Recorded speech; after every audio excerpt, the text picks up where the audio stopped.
My name is Jack Romanos, and I'm a technical trainer here at Amazon Web Services. My job is to teach people about AWS services to help them to learn, upskill, and certify in cloud technologies. We are very glad to have you join us today at AWSome Day Online Conference. In Module 4, we're going to take a look at innovation with AWS. We have 5 key components to discuss in this section. We're going to talk about IoT or Internet of Things on AWS, machine learning, blockchain, AWS Ground Station, and AWS Wavelength. With technology as the enabler of innovation, AWS is your trusted advisor, uniquely positioned to help your organization shift to an operating model optimized for innovation. We'll start off with IoT, or Internet of Things. What is Internet of Things, or IoT? IoT is where a system of integrated devices, such as appliances, watches, features in a car, or even toasters, can be connected to various applications. These connections enable the data to be transferred to and from devices in bidirectional communication flow over a network. That telemetry data can actually be collected and captured from various embedded sensors, microcontrollers, actuators, processors, and communication hardware that is in the surrounding environment. Automating data collection can reduce the need for human-to-human or human-to-computer interactions. With the number of devices that we have today, and billions of IoT devices coming online, there are some inherent challenges with managing large fleets of these things. First of all, are the overall updates. We've got devices with firmware, we have microcontrollers and sensors that have very lightweight firmware and need hardware that we need to be able to keep updated or in sync. Sometimes there are issues with network connectivity. These sensors or devices can be on ships or on various different moving objects where they don't consistently have stable internet connections. The second issue that could arise is that because these devices are remote, they might not be physically accessible. They may be built into equipment, so we may not be able to readily connect wires to them and update them. And lastly, we might have potentially large fleets of devices in production that we have to manage. How do we manage all the communication to and from the sensors and maybe between the various sensors? Also, from an analytics standpoint, we might have very low compute power, maybe low spec on-device resources. In that case, we may not be able to do calculations or analytics on board directly on the device. But these devices may also emit very large volumes of streaming data that we need to analyze at a later point. The question is, how do we actually get that data out? How can we manage all these remote devices from the remote standpoint? AWS has IoT services for many of these areas that we just talked about.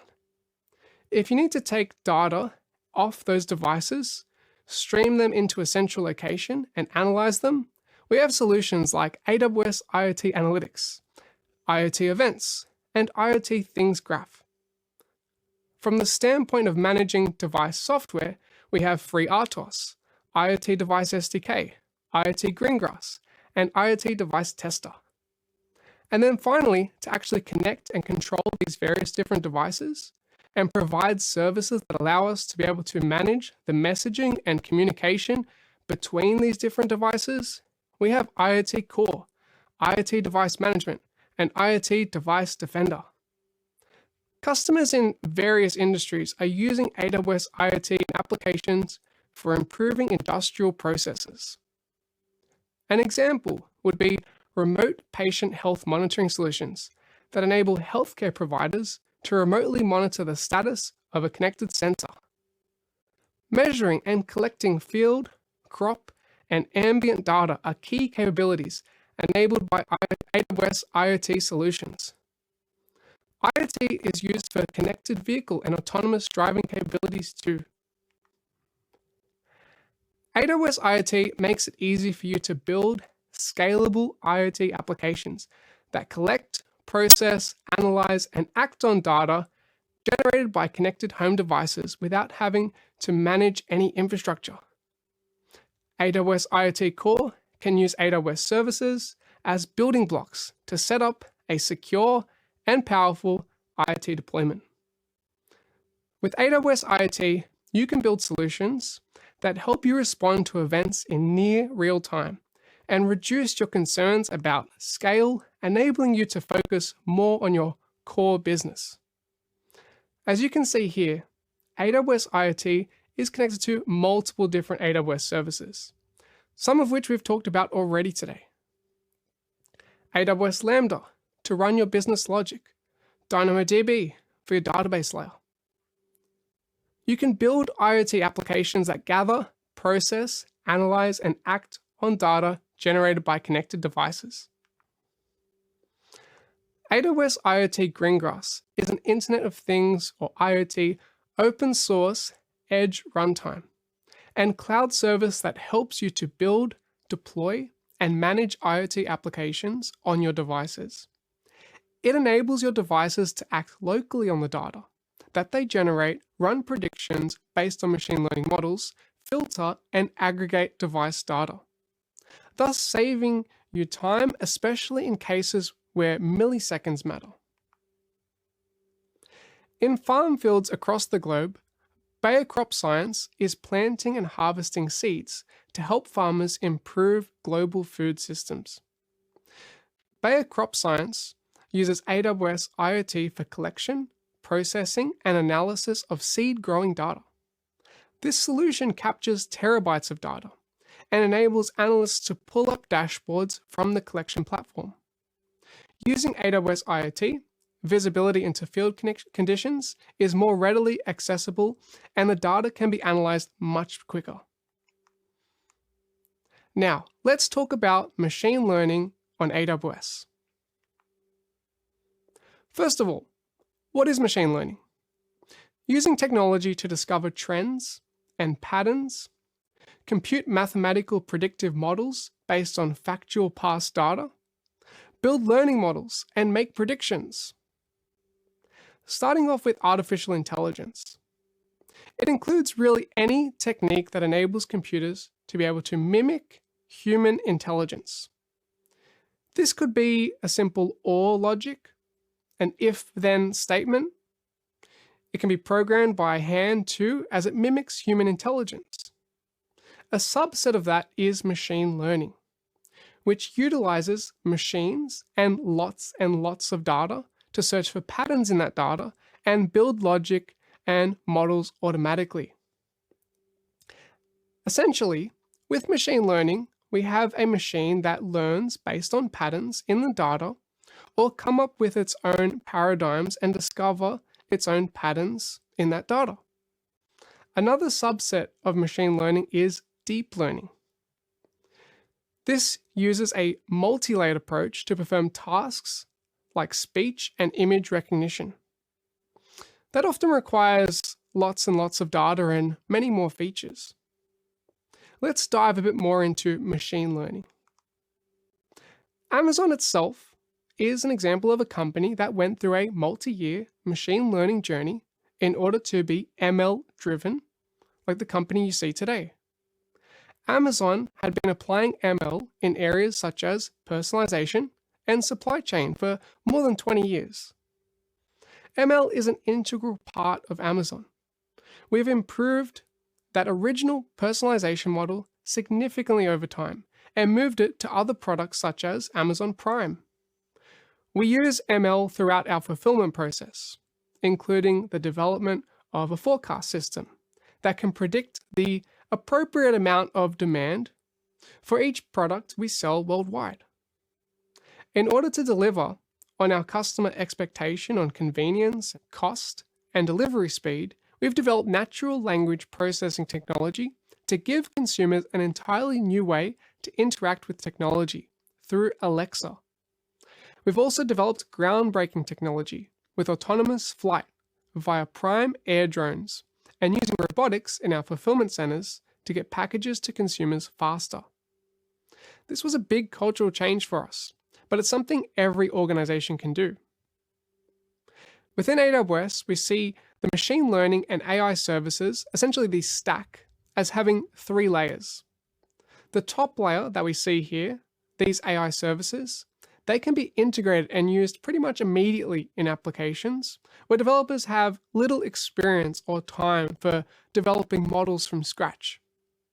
The bottom layer of the stack is for expert machine learning practitioners who work with the framework or at the framework level and are comfortable building, training, tuning, and deploying machine learning models. The middle ML services layer provides features and tooling for developers and machine learning experts to use a more managed option. This increases the speed at which they train, tune, and deploy their machine learning models.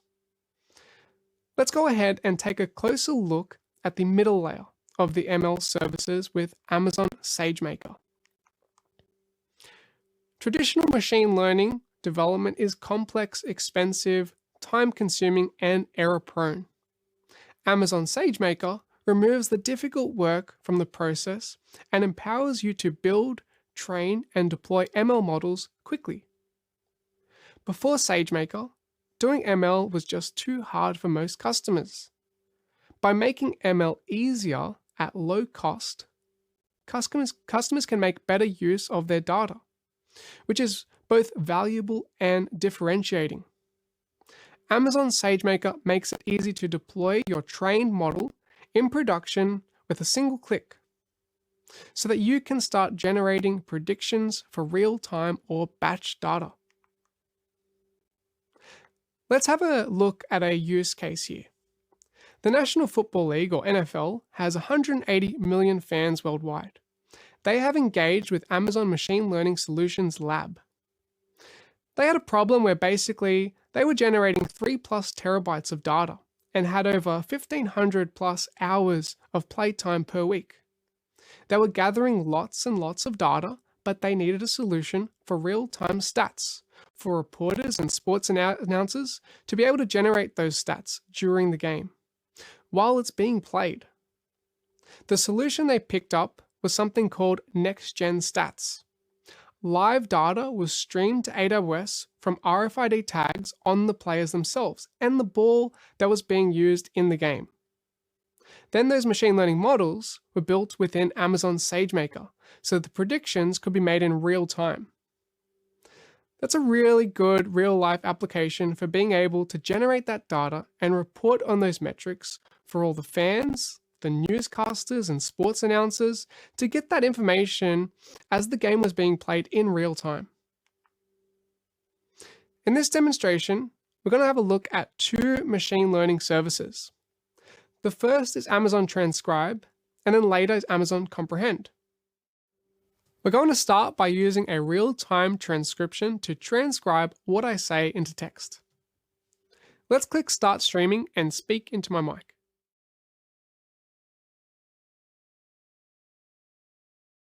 Hi there, my name is Jack. I really love pizza, but I hate pineapple on my pizza. I think I'll order some pizza for next Tuesday. And you'll see here that my speech has been transcribed into text. Let's copy that text and use it in our next demonstration. Amazon Comprehend is another natural language processing service where you can analyze an input and process it in different ways. Let's paste in our copied text from Amazon Transcribe. When we analyze this text, you'll see here that we can get an output of its contained entities.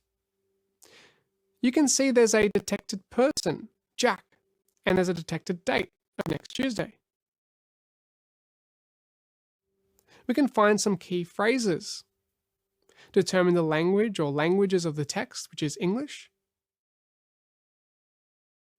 We can look for personally identifiable information, or PII. I can see that my name Jack is detected. You can also find the overall sentiment of the text. You'll see here that it's mostly a mixed sentiment because we love pizza but we hate pineapple. And then we can dive a bit deeper into targeted sentiment, where you can determine the specific sentiment of entities within the text. You can see the positive sentiment of loving pizza and also the negative sentiment of hating pineapple.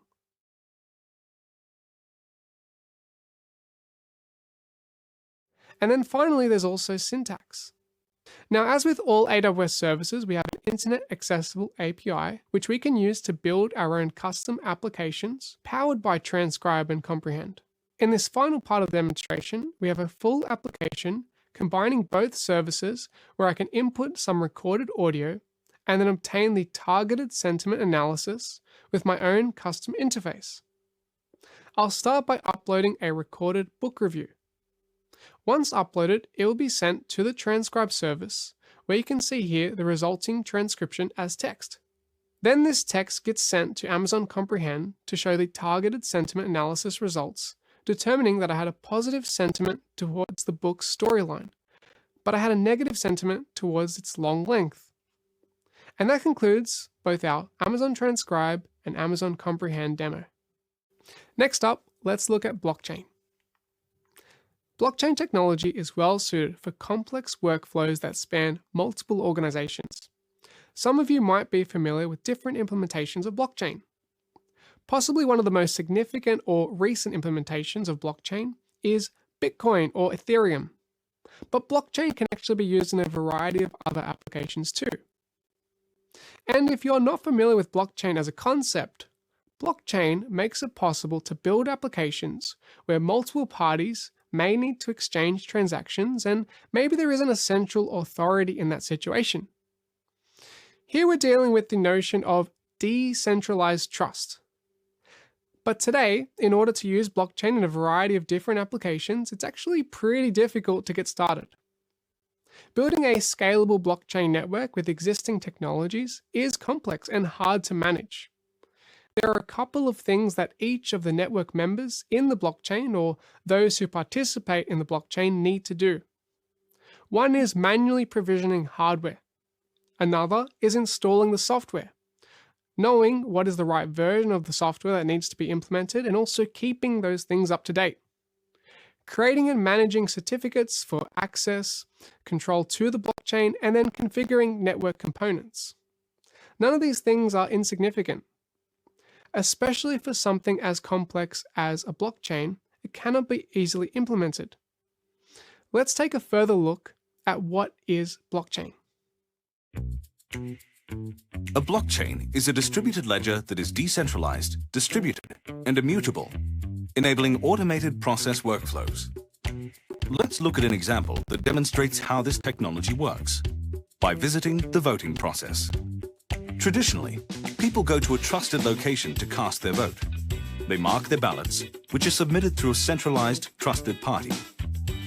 It's a system that's been developed over a long period of time. But what if, instead of mailing a ballot or visiting a voting booth, you vote using a private digital voting token that's linked to your identification when you register to vote? With a distributed ledger, voter registration, verification, collection, and tallying can be automated. And it's trusted by everyone because identities are protected with digital signatures. The ledger is shared across multiple parties, and any changes made must be agreed upon by all. Participants can see the history of the immutable ledger, replacing the traditional previous need for a trusted third party. This is just one example of how blockchain technology can transform a common process. So how can building a blockchain on AWS be beneficial? You can build a superior blockchain solution by using AWS APIs and service integrations. Just like with a database, you can use the wide range of AWS capabilities to perform various functions on a blockchain. For example, technically savvy voters could incorporate AWS analytics services to gain insights to what is taking place on a blockchain. They could also create live streaming visualizations of how each group is voting across a geographic area. Give your blockchain superpowers AWS. Let's look at some example use cases for blockchain here. Shipping. Blockchain can be used to ensure the entire history and the integrity of that history of a shipped item as it's moving from one country to another and going through that entire shipping system all the way through to delivery. We can ensure the integrity of that item. From raw sourcing all the way through to delivery, we can independently audit and verify that the entire journey there to make sure that the item that was shipped, where it originated from, the item that we are receiving, with a certain degree of confidence. With blockchain, supply chain companies can document production updates to a single shared ledger, which provides complete data visibility and a single source of truth. Another really big use case here is finance and banking, assuring that the transactions are legitimate. Having a way to basically be able to agree amongst multiple different parties within a network that those transactions are valid and correct. Let's now see some of the qualities of blockchain that enable those use cases. First, this idea of decentralized trust. We talked about financial institutions, maybe mortgage lenders, basically being able to agree amongst multiple different lenders or parties that a certain transaction that happened truly happened. They're able to agree on a sequence of steps, or the origination of a loan and various components like that. All of the participants in the blockchain network here are able to agree on what happened. And importantly, they have transparency to be able to do that. Shifting over to the benefits here. In terms of the transparency around those transactions that happened, every member of that network is able to participate and have the visibility to what transactions have happened and the data behind those. Immutability. In terms of the transaction, it can't be altered in any way. Once it has happened, it is permanent in nature. And auditability is one of the other benefits that we get here. Being able to audit that certain controls were followed and certain regulations were followed. It's permissionless. The idea that we don't necessarily need to have a certain central authority to be able to give permission within the network here. Everyone is in agreement or not in agreement based on a consensus model. Now, in order to get this decentralized trust and the associated benefits, we need to be able to set up the blockchain. It's actually quite complex to set up a blockchain in terms of standing up the right infrastructure, using the right applications, and the right code to be able to do that. One solution to this is AWS Blockchain Services. Amazon Managed Blockchain is a fully managed service that makes it easy to create and manage a scalable blockchain network using popular open source frameworks like Hyperledger Fabric and Ethereum. This is something that makes it a lot easier for multiple parties or peers on a network to set up a blockchain. Amazon Managed Blockchain is fully managed. The idea behind fully managed in this case is that you don't necessarily need to wait weeks and weeks for the blockchain to be built out according to the specification. You can create a blockchain network in a matter of minutes. It has open source variety, as you have the support for two popular frameworks, Hyperledger Fabric and Ethereum. It's decentralized to democratically govern the network. Don't have any one member that is more important than another member, or that can override or change or mutate the state of certain transactions. There are lots of other components of this, but also a familiar pay-as-you-go pricing structure, only paying for the resources that are being used. And it's integrated, of course, with other AWS services that you can really take development on that blockchain much further. Let's look at one example of this being used. Nestlé is a global food and beverage company with more than 2,000 brands and distribution across 189 countries worldwide. They wanted to uncover transparency around its coffee bean supply beyond just the brokers and suppliers. They really wanted to have an understanding of traits of the raw materials and more visibility into that. They wanted to track every point in supply chain for this premium coffee. They chose Amazon Managed Blockchain to trace back every single step in the supply chain from the farmer to the grader to the roaster and then to the packer. You think about all the steps that are going along in a typical process of actually growing and sourcing all the way through to when those are being packed and eventually sold. This is an excellent use case where you want to understand the supply chain. In the case where the largest amount of coffee bean procured around the world, Nestle and their customers can now track the high-quality, single-origin coffee from a farmer, logistics, distribution center to the customer. Next up, we have AWS Ground Station. Satellites are used for a wide variety of use cases, including weather forecasting, surface imaging, communications, and video broadcasts. Sending satellites into space is becoming more and more common and accessible.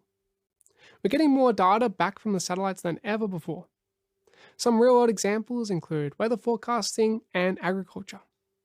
Being able to monitor crop health and the use of water across fields allows commercial fruit producers to use resources more efficiently. Another example is global shipping and anti-piracy. Understanding accurate ship positioning around the world using satellite imagery and telemetry. Earth observation and fire safety, helping fire commanders understand where the lowest heat entry point to fight fires is and the most efficient way to do so. Retail forecasting.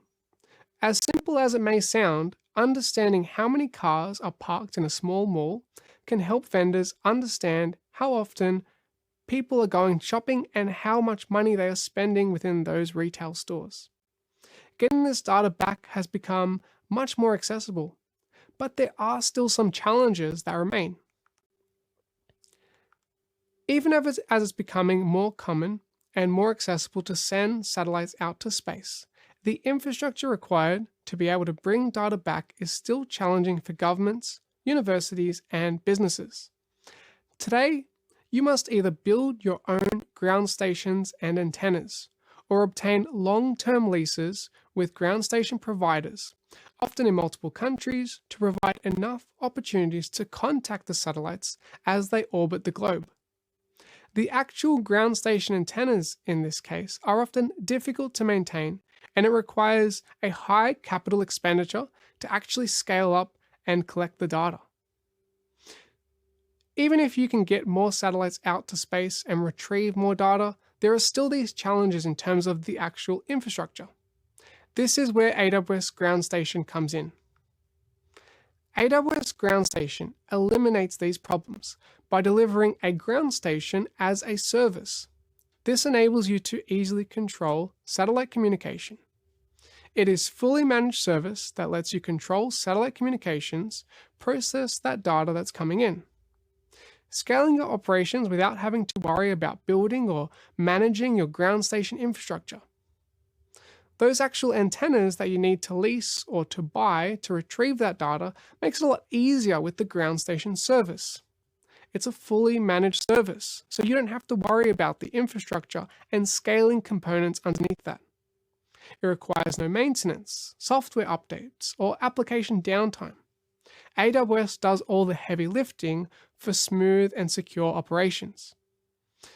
Pay-as-you-go pricing, pretty incredible. Having the ability to just pay for the resources as you need them.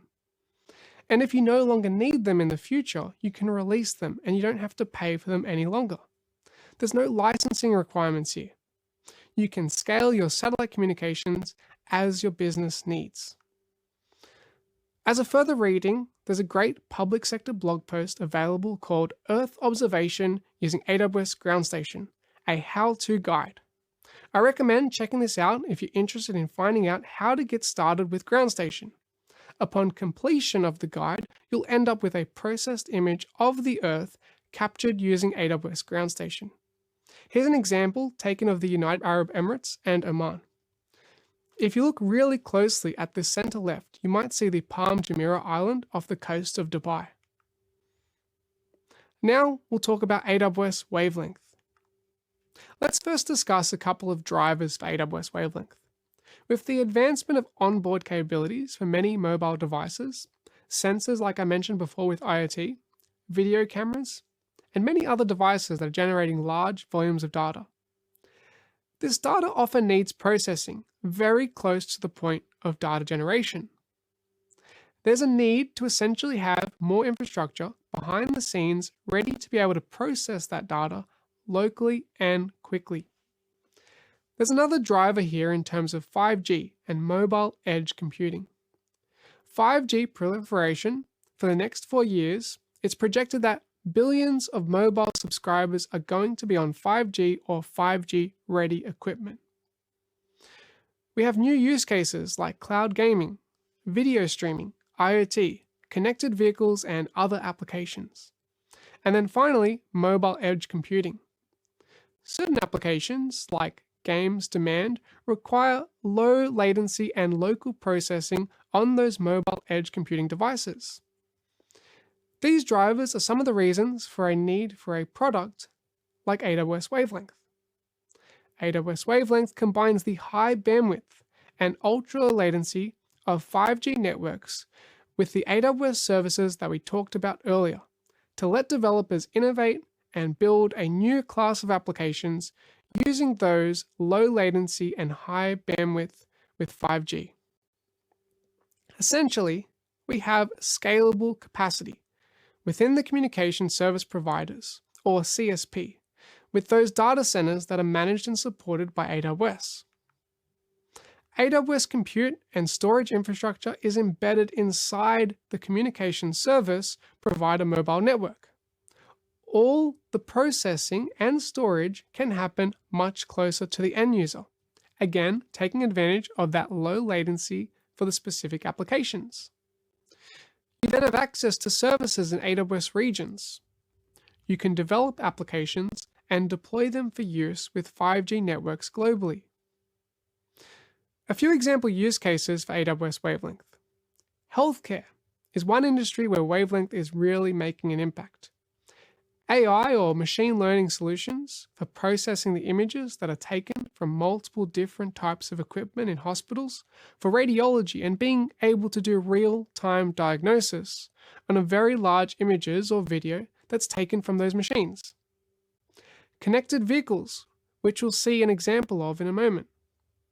Smart factories. Industrial automation applications use ML inference at the edge to detect quality issues on fast-moving assembly lines and trigger actions to remediate the problem. AWS Wavelength enables these applications to be realized without having to use expensive GPU-based servers on the factory floor. The amount of technology enabling vehicular communication systems to the degree in which technologies are interconnected continues to advance at a rapid pace. LG Electronics is using a next-generation CV2X platform on the Verizon 5G network using AWS Wavelength to move data in real time. It uses AWS Wavelength for low latency, high throughput for connected vehicles. You might have autonomous or connected vehicles that need to be able to send large volumes of data, potentially stream it in real time, and process that data very, very quickly with low latency and get either decisions or data points back to those vehicles. Over the 5G network, without having to go all the way back to the regions, are excellent use cases for something like AWS Wavelength. Now this concludes the module Innovation with AWS. We hope you found the session helpful with some of the newer innovation areas like IoT, machine learning, blockchain, wavelength, and ground station. Thank you again for attending